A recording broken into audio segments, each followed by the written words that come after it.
おはようございます。ケンです。先日、スペース X の宇宙インフラ、テストの地上インフラの話をしました。その結果、もしスペース X が火星に行くことが目的だと思っているならば、もう一段視点を更新する必要があります。イーロン・マスクさんが本当にやろうとしているのは火星に行くことではありません。火星で暮らせる状態を作ることです。先日作成した2本の動画を簡単に振り返っていきます。1本目ではスペース X がロケット会社ではなく宇宙インフラを作ろうとしている企業だという話をしました。2本目ではテスラが EV メーカーではなく地上エネルギーインフラを作っている企業だという話をしました。今日はさらにその上、その話をしていきたいと思います。それはなんでイーロン・マスクさんはこれほど多くの会社を同時に動かしているのか。多くの人はイーロン・マスクさんを連続起業家だと思っています。テスラ、スペース X、XAI、ボーリングカンパニー、ニューラリンク、確かに表面的にはそう見えます。ただ、ここまで見てきた流れを踏まえると少し違う見え方になります。会社を作っているんじゃないんです。部品を作っているんです。そう考えると全てが整理されていきます。では、その部品とは何の部品なのか。答えは文明です。文明が成立するためには最低限何が必要でしょうか。人が移動できること、通信ができること、エネルギーがあること、働く仕組みがあること、そして安全に住める場所があることです。これらは国の条件でもあるんです。言い換えると国家の構成要素です。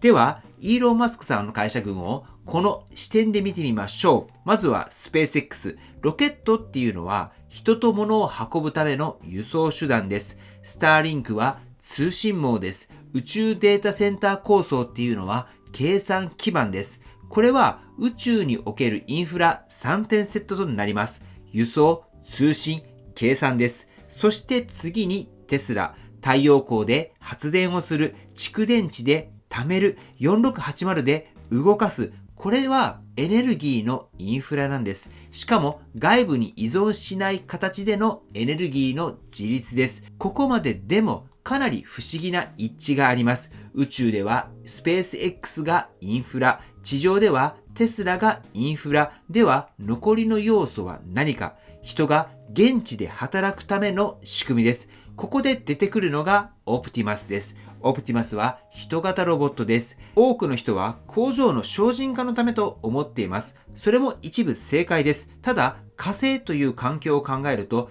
別の意味が見えてきます。火星には労働力がありません。危険な環境です。人を大量に送ることもできません。最初に必要なのは人間ではなくってロボットの労働力です。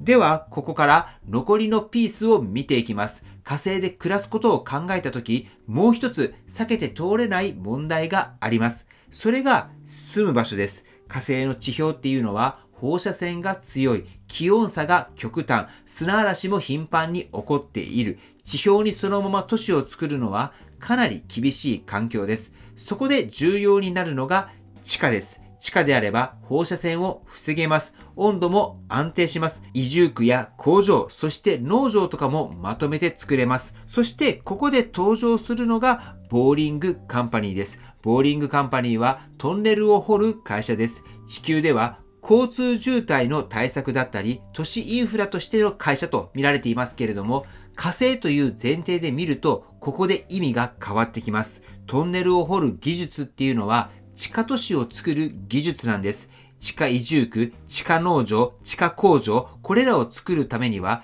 大量の掘削が必要です。つまり、ボーリングカンパニーは火星用の建設会社とも言えます。では、ここまでを整理していきましょう。スペース X、テスラ、ボーリングカンパニー、それぞれ別会社に見えます。ですが、役割で見るとこうなってきます。スペース X っていうのは、輸送、通信、計算。テスラがエネルギーの自立だったり、オプティマスによる労働力、そしてボーリングカンパニーは移住空間です。これは会社の一覧ではないんです。文明の部品表なんです。そしてここで一つ重要な視点があります。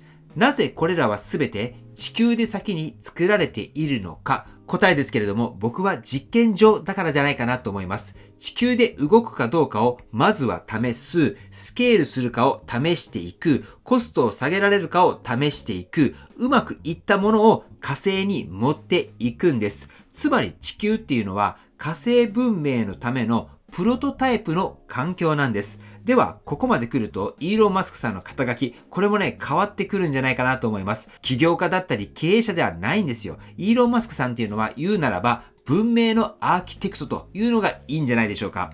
文明をゼロから設計し、必要な部品を同時並行で作っている。この視点で見ると、ニュースの見え方っていうのも変わってきます。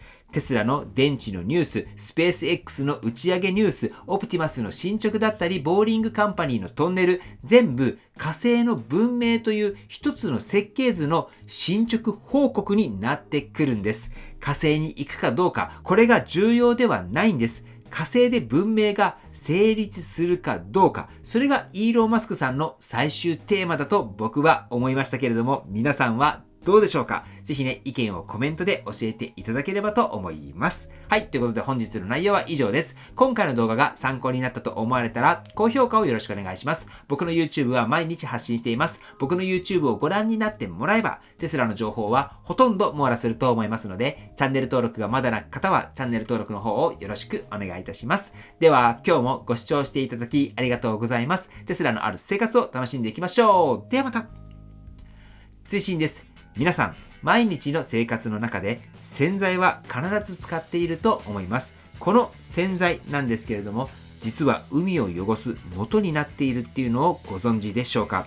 食器や家などはきれいになるかもしれませんが、実は地球を汚している。例えば、ちょっとね、想像してほしいんですけれども、洗剤の泡なんかを庭の草木にかけた時に、それまずいでしょって思いませんか？ハイターなんかを植物に吹きかけたりしないですよね。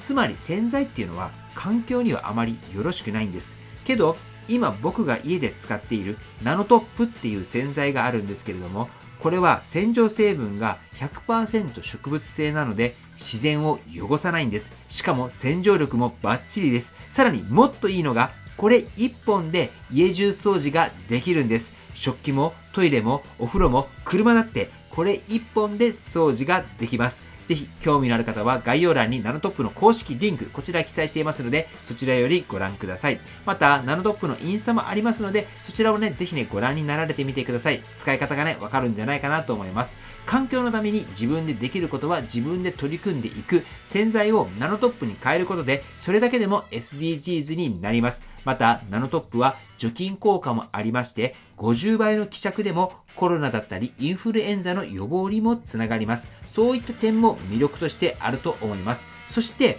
やっぱり気になるのはお値段だと思いますけれども、通常販売されている洗剤と比べて圧倒的に安いと思います。そちらも公式サイトから確認していただければと思います。そして今現在なんですけれども、法人様限定ではあるんですが、ナノトップの無料デモ掃除、これを行っております。ぜひね、ナノトップの導入を検討されている法人様は、まずはどんな感じなのか、体験をしてもらうのが一番だと思います。全国どこにでも行くみたいですので、ぜひね、無料デモを試されてみてください。申し込みは僕の LINE の方から連絡をいただけたら僕の方がおつなぎしたいと思います。僕も予定が合えば足を運んでみたいと思います。正直僕は洗剤はナノトップに変えない理由はないと思っています。ぜひまずはオンラインショップからご覧になられてみてください。そして何かナノトップに関して質問などがあれば僕の方でもお答えはできますので聞いてみてください。